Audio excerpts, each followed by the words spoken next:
Hey everyone, and welcome back for another deep dive. Yeah, welcome back. Today we're looking at something that I think is going to resonate with a lot of you out there. I think so. I mean, in this day and age, who doesn't spend hours and hours looking at screens? Right.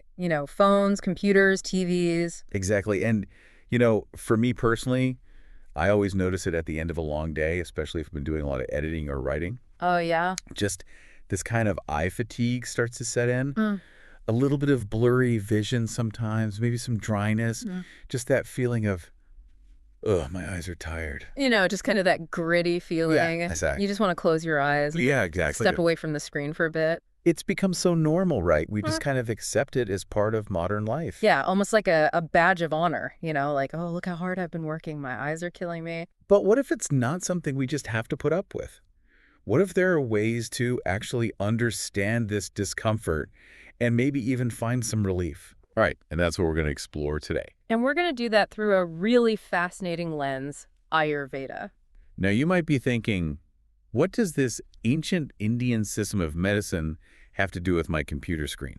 Right. It might seem a little out there at first, I'll admit. But that's what's so cool about Ayurveda. It looks at the whole picture, the whole person, not just the immediate problem. Exactly. And while you won't find a chapter on computer vision syndrome in the ancient texts, the principles, the underlying wisdom is surprisingly relevant.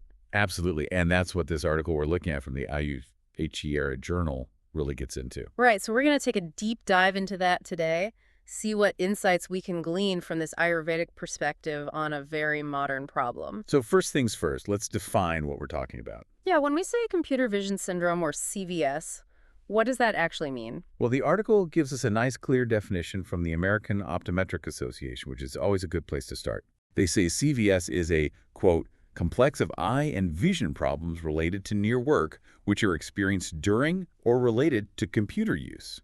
Okay, so pretty straightforward. Yeah, but here's the thing. It's not just a minor annoyance. It's actually considered a repetitive stress injury. An RSI, like carpal tunnel, but for your eyes. Exactly, an RSI to the visual system. Whoa, that puts it in a whole different light. And it makes sense, right? Think about how much time we spend staring at these screens. All day for some people. Day in and day out. And our eyes are working overtime to focus, to adjust to the brightness, the flickering. And the article mentions that a staggering 90% of computer professionals experience some degree of CVS. 90%? That's huge. Yeah. Almost everyone in that field is dealing with this. It's really a widespread issue. So what are some of the telltale signs that you might be experiencing CVS? Well, I'm sure many of our listeners can probably guess. Yeah, it's that familiar eye fatigue we talked about, right? Yeah, that's a big one. Dryness, maybe some soreness, that feeling of pressure behind the eyes. Sometimes even redness, itching, burning. Yeah, all of that. It's not a fun feeling. It can even go beyond just the eyes. You mean like headaches? Yeah, headaches are common. And I definitely get that neck tension after a long day at the computer. Absolutely. The neck, the shoulders, even the lower back can start to ache. It's amazing how interconnected everything is. Right. It's not just an isolated problem in the eyes. It can affect the whole body. And it's not just adults who are suffering. That's a really important point. Kids are increasingly vulnerable to CVS as well. I mean, think about how much screen time kids have these days. It's crazy. Between the tablets and the phones and the video games, it's constant. And their little eyes are still developing. So we've got a pretty good grasp of what CVS is from a modern perspective. Right, now let's shift gears and see what Ayurveda has to say about it. So, as you mentioned, CVS isn't explicitly named in the ancient texts. Right, but the article explains that it can be correlated to a condition called Shushkakshipaka. Okay, Shushkakshipaka, that's a mouthful. It is, but it essentially means dryness of the eyes. Okay, that makes sense given the symptoms we talked about. Yeah, dryness is a key characteristic. And in Ayurveda, Shushkakshipaka falls under a broader category of eye diseases called Sarvagata Netraroga. Right, Sarvagata Netraroga just means a general eye disease that can affect various parts of the eye. So how does Ayurveda explain the causes of this dryness, this Shushkakshipaka? Well, it gets into the concepts of nidana and samprapti. Okay, those terms sound familiar from our other deep dives into Ayurveda. Right, nidana refers to the causative factors of a disease. The things that trigger it. Exactly. And Samprapti describes the pathogenesis, the way the disease develops and progresses in the body. So it's not just about what caused it, but how it unfolds. Right. And Ayurveda looks at the whole process. Makes sense. And the article mentions the Trivida hitis, which are the three main categories of causes in Ayurveda. Okay, remind me what those are again. So first we have asatmyandriyartha samyoga. Okay, that one's always tough to remember. Yeah, it's a bit of a tongue twister, but it basically means an improper connection between our senses and the objects they interact with. Okay, I'm starting to see how that relates to staring at a screen all day. Right. It's like our eyes weren't designed for this kind of prolonged, intense visual stimulation. Yeah, it's a bit of an overload. Exactly. And then we have prajaprada. Which is all about lifestyle choices. Yes. It includes things like unhealthy diet, lack of sleep, stress. All those things we know we should be doing better, but... Right. They can all throw our system out of balance. And weaken our resilience. Exactly. Making us more susceptible to these kinds of problems. And finally, there's paranama. Which refers to the natural effects of time, like aging. And environmental factors too, right? Yeah. Things we can't always control. So all of these factors can contribute to imbalances that ultimately affect the Chakshurindriya. Chakshurindriya being the eye. Okay, so it's looking at the whole context, all the layers of cause and effect. And specifically at the level of the eye, Ayurveda points to Vata Pradhan Tridosha vitiation as a key factor in conditions like Shushkakshipaka. Okay, break that down for me. What does that mean in plain English?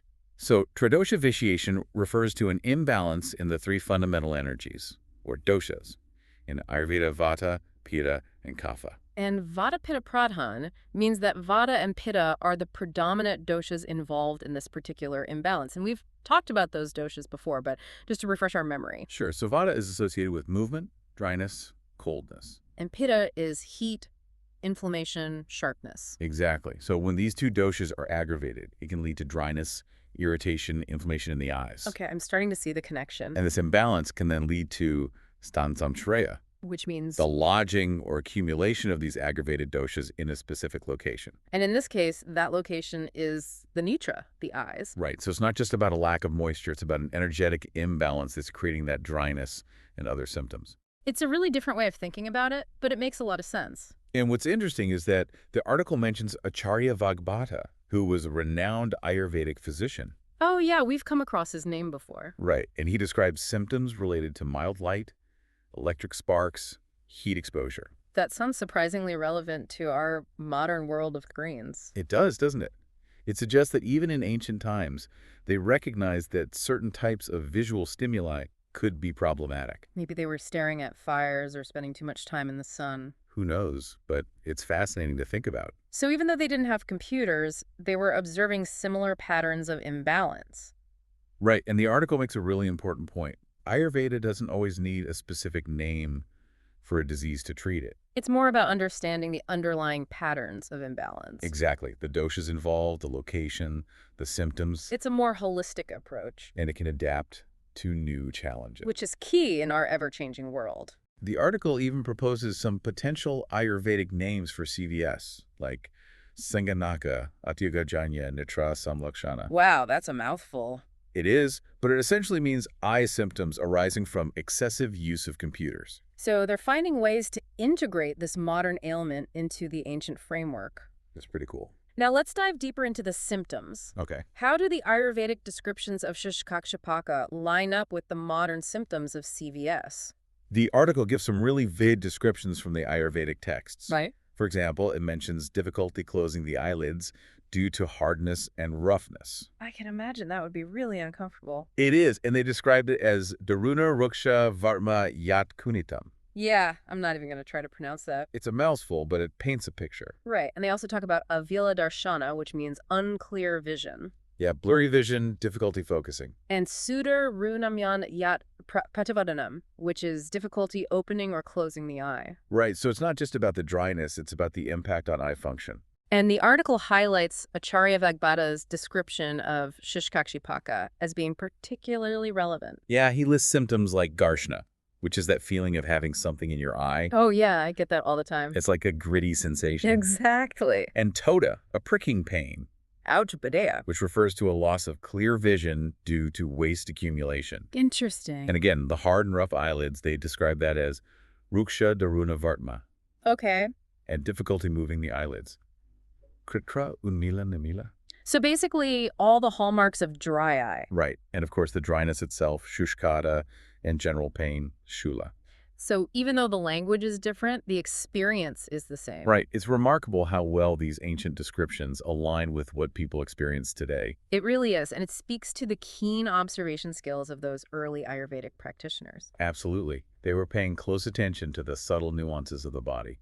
Now, the article also does a good job of outlining the causes of CVS from a modern perspective. Right. And it really focuses on the ergonomics of computer use. Things like the distance and angle of the screen, Yeah, how far away you are, how high or low the screen is positioned. the lighting in the room, Yeah. any glare reflecting off the screen. Right. All of those factors play a role. And then there's a whole blinking thing, Oh, yeah. When we're staring at a screen, we tend to blink less. which means our eyes aren't getting that natural lubrication. Exactly. And that can lead to dryness and irritation. And the article points out that the symptoms tend to arise when the visual demands exceed our eyes' ability to cope. Right. It's like an overload.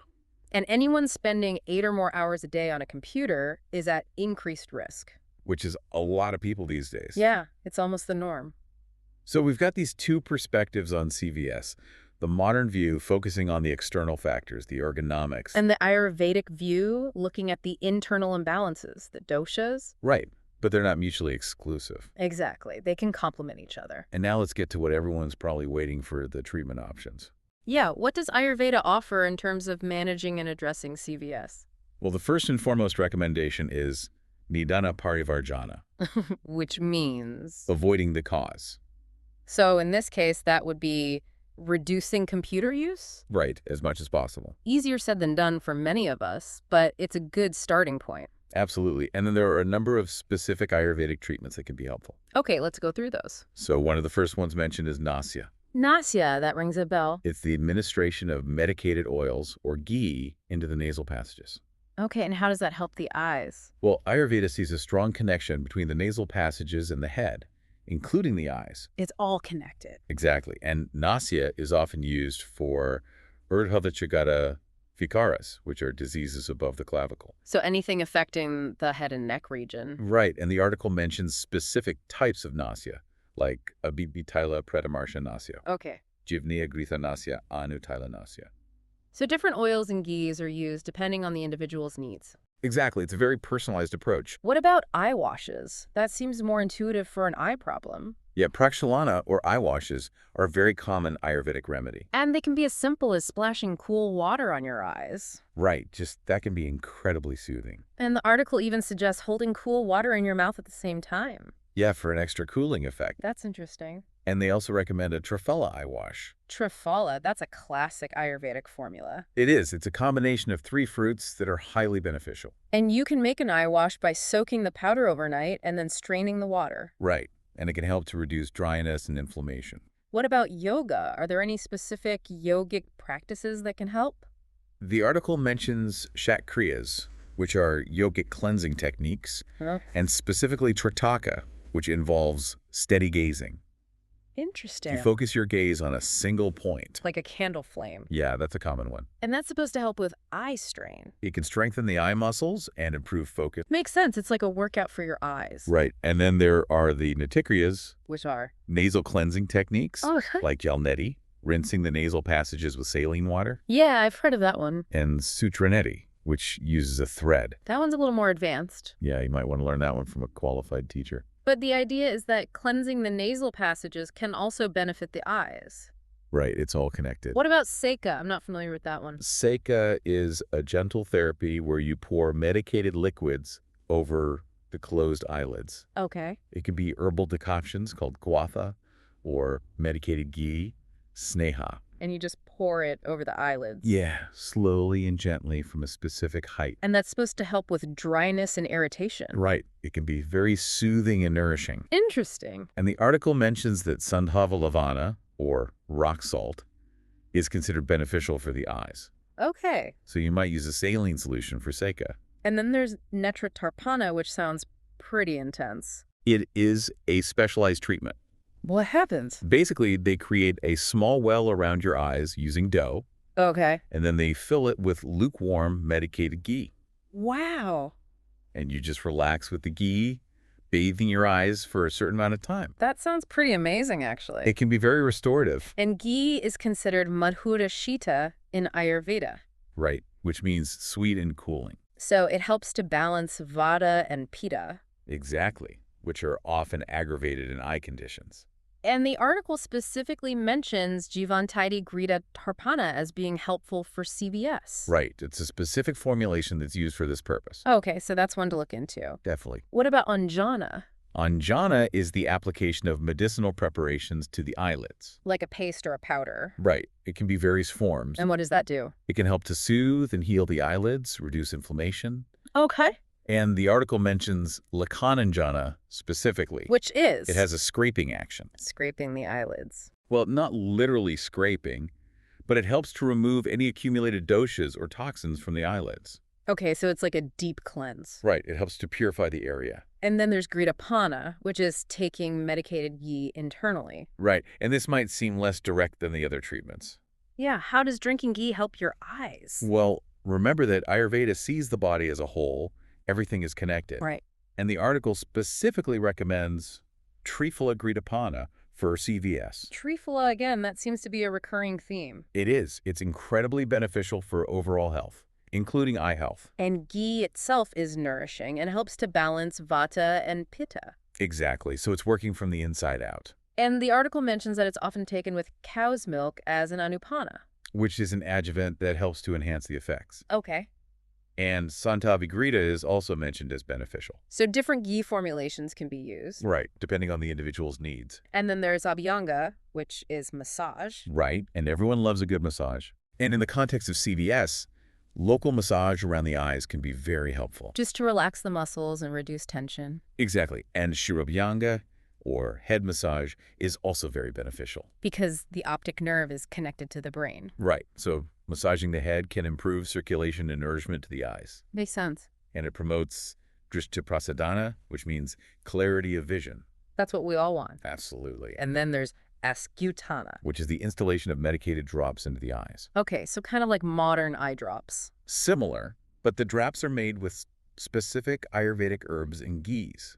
And what are they supposed to do? They can help to lubricate the eyes, reduce dryness, soothe irritation. Okay. And the article mentions a few specific formulations, like Shatavari Grita Askyotana, Jivantyadi Grita Asyatana, and Pataladi Grita Askyotana. So again, it's about finding the right formula for the individual. Right, it's a personalized approach. And the article also mentions Aritaki Modaka tablets. Yes, those are taken orally. Okay, and Haritaki is one of the fruits in Triphala, right? It is, and it's known for its beneficial effects on the eyes. So it's another way to support eye health from the inside out. Right, it's a multi-pronged approach. And alongside all these specific treatments, the article emphasizes the importance of general lifestyle recommendations. Yeah, things like taking regular breaks from the computer. Yeah, get up and move around, look away from the screen. Right, the 20-20-20 rule is mentioned. Which is? Every 20 minutes, look at something 20 feet away for 20 seconds. Okay, I can do that. It gives your eyes a chance to rest and refocus. And just being mindful of your blink rate. Right. Make a conscious effort to blink more often. It's amazing how such simple things can make a difference. They really can. Now, the article includes a case study, which is always interesting to see. Yeah, it gives us a real-world example. Tell me about this case. It was a 25-year-old male who was experiencing classic CVS symptoms. Dryness, blurry vision, eye fatigue. All of that, he wore glasses and spent 8-9 hours a day on the computer. A prime candidate for CVS? Definitely. And what did they do for him? He was treated with Sanhava Jalaseka, which is the rock salt eye wash, Okay. and Triphala Gridapana, the internal ghee therapy. And they probably gave him some ergonomic advice as well. Right, adjusting his workstation setup. And what were the results? After just 7 days, there was some notable improvement. It's okay, that's encouraging. His intraocular pressure decreased, which indicates less strain, Good. and his tear film breakup time improved, which means his tears were evaporating less quickly. So his eyes were staying lubricated for longer. Exactly. And that can make a huge difference in terms of comfort. So even a short course of Ayurvedic treatment can have a positive impact. Absolutely. And what are the main conclusions that the article draws about this whole Ayurvedic perspective on CVS? Well, it strongly suggests that Ayurvedic principles can be effectively applied to understand and manage this modern problem. It's not just for ancient ailments. Right, it's a timeless wisdom that can be adapted to contemporary challenges. And the article emphasizes that the dryness we experience in CVS is primarily due to decreased tear production. Which then leads to irritation, blurred vision, all the other symptoms. And it reinforces the connection between screen time and CVS severity. The more time we spend on screens, the worse the symptoms tend to be. So that Nidana Parivarjana, reducing screen time, is really key. Absolutely, it's the foundation. But the article also expresses optimism about the effectiveness of Ayurvedic treatment. Right, it suggests that CVS can be well managed with the right therapies. And it reiterates the Ayurvedic understanding of CVS as a Vata Pitta aggravated and Kapha exerted ocular hassle. Meaning that Vata and Pitta are increased and Kapha is depleted in the eyes. And it proposes those Ayurvedic names for CVS, again, showing how they're integrating this new understanding into the ancient framework. Right, it's a dynamic system. And the overall takeaway is that Ayurveda offers a powerful and holistic approach to maintaining eye health. Alongside regular checkups and good habits, of course, it's not a replacement for conventional medicine. Right, it's a complementary approach. But it can offer a valuable perspective and a range of effective tools. So, what have we learned from this deep dive into the Ayurvedic perspective on computer vision syndrome? Well, I think the main takeaway is that even though CVS is a modern problem, Ayurveda offers a framework for understanding and addressing it. It's not just about the screens themselves, it's about the impact on our whole system. Our doshas, our energy, our overall well-being. And Ayurveda provides a range of therapies that can help to restore balance. From simple things like eye washes to more specialized treatments like nitrotarpana. And it emphasizes the importance of lifestyle changes. Reducing screen time, taking breaks, blinking more often. So it's a holistic approach that combines external and internal interventions. Exactly, and for anyone struggling with CVS, exploring these Ayurvedic practices could be really beneficial. Alongside conventional treatments, of course. Right, it's always best to work with a qualified healthcare provider. And this deep dive has really got me thinking about how other aspects of our modern lifestyle might be impacting our eye health. Yeah, it's not just about the screens. It's the whole package. Yeah. The stress, the lack of sleep, the processed foods, the constant stimulation. It all takes a toll. And Ayurveda reminds us that our eyes are not isolated organs. They're connected to our whole system. Our mind, our body, our environment. And when we take care of our overall well-being, our eyes benefit too. So it's about looking at the bigger picture. And making choices that support our health on all levels. And for you, our listener, what are some of those choices that you can make to protect your precious eyesight? How can you create a more balanced and harmonious relationship with technology and with your own body? These are questions worth pondering. And perhaps Ayurveda can offer some guidance on the path to better eye health. Thanks for joining us on this deep dive, and we'll see you next time. Take care of those eyes. And be well.